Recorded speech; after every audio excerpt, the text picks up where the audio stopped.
Hey, confirmation class, this is Father Caleb again. Week 2 of our video confirmation class.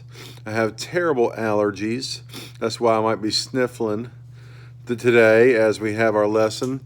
This one is a mashup of a couple of different videos that I did in the church, coupled with a challenge to you and your family to participate in daily prayer this week.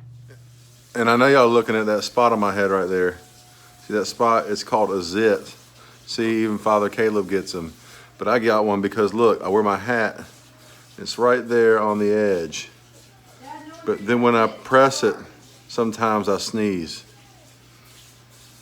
Maybe that's why I got allergies, I don't know. Continue our journey in the St. Andrew's Chapel, where you can see from this altar, which is the St. Andrew's altar, that the cross of St. Andrew is etched in the wood. The Episcopal Church has a very special place in its heart for the Scottish Church, and we all know that St. Andrew is the patron saint of Scotland, because if we remember from our confirmation class that Scotland was the way in which we were able to ordain our first bishop, Samuel Seabury. As you can see in this beautiful kneeler, we have the Episcopal flag, the Episcopal shield, and as you were reminded in our lesson about the cross of St. Andrew and the Scottish Church, that a piece of our tradition is from the Scottish Church, this is the cross of St. Andrew, the patron saint of Scotland. And of course we have a much larger piece. Our connection with England is very strong, and this is the cross of St. George, who is the patron saint of England. Then we have our grace shield, and of course our diocesan shield. This is the pillow, the kneeler that goes at the very center of the altar rail every week at communion. Hey parents, ask your kids why the baptismal font is where it is in the church. It's the first thing we learned in confirmation class. You may be asking yourself, Father Caleb, why do we cover the crosses with purple linen during the season of Lent? That's a very good question. We do that because the crosses that we see in church quite often are Easter crosses. They are crosses they're empty crosses. They are crosses without the crucified Christ on them. That is an Easter symbol, the empty cross. And because we are on a journey through Lent that leads to the crucifixion, during this period of time, we don't look at Easter crosses. We put those away to focus on the cross of Christ. Genesis, Exodus, Leviticus, Numbers. You know it. Deuteronomy. What's that? The first 5 books of the Old Testament. What's that called? You know it. That's right, the Torah.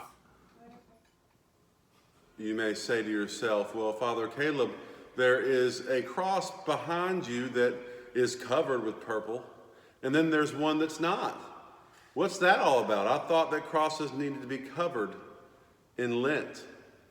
Well, if you'll look at this Celtic cross behind me, you'll see that Jesus is hanging on the cross in this depiction, which means that it's perfectly okay to show this in Lent. The cross on this side of me, the William Porcher de Beau's cross, it does not have Jesus on it. It is an Easter cross, and so we cover that during Lent. See this bad boy right here? This is an old prayer book. It was my grandfather's, given to him when he was the senior warden of his church.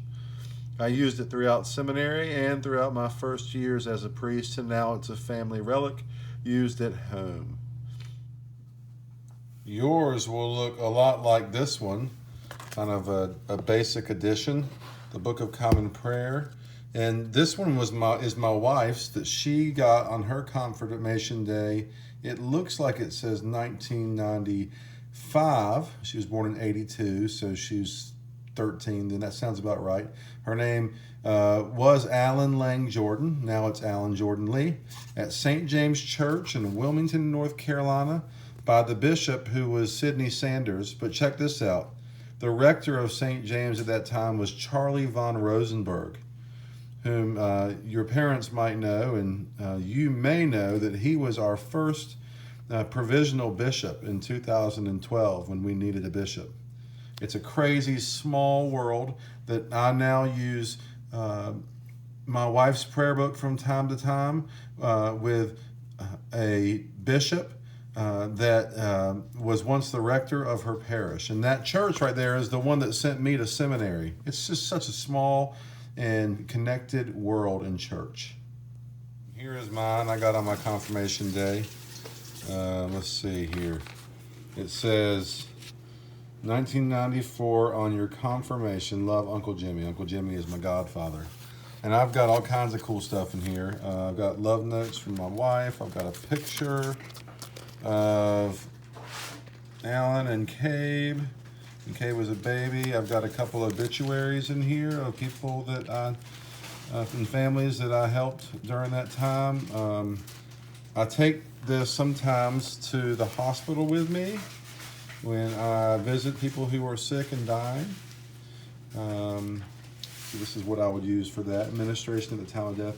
Although I have a lot of this memorized, sometimes people like the comfort of a prayer book with them. So I carry it with me quite often. You will get one of these as well on the day of your confirmation, whenever that is. We don't know yet, but you will be confirmed, and you'll get one like this. Now, I understand that you may not have a prayer book at home. If you do, it's probably on a bookshelf somewhere, or just ask your parents. If they grew up in the church, they may have one lying around. It'll have to be a 1979 prayer book, though, and not a 1928, although there are lots of good jewels in that too. But a 1979 prayer book is what you will need to use. And if you cannot use it, please look for the resources on the web page that will give you what you need to do these prayers. On page 136 of the prayer book is a section beginning called The Daily Devotions for Individuals and Families. And the challenge for you during this time is to do one of 4 during the day, in the morning, or at noon, or in the early evening. We like this one because we can do it right before dinner when we remember.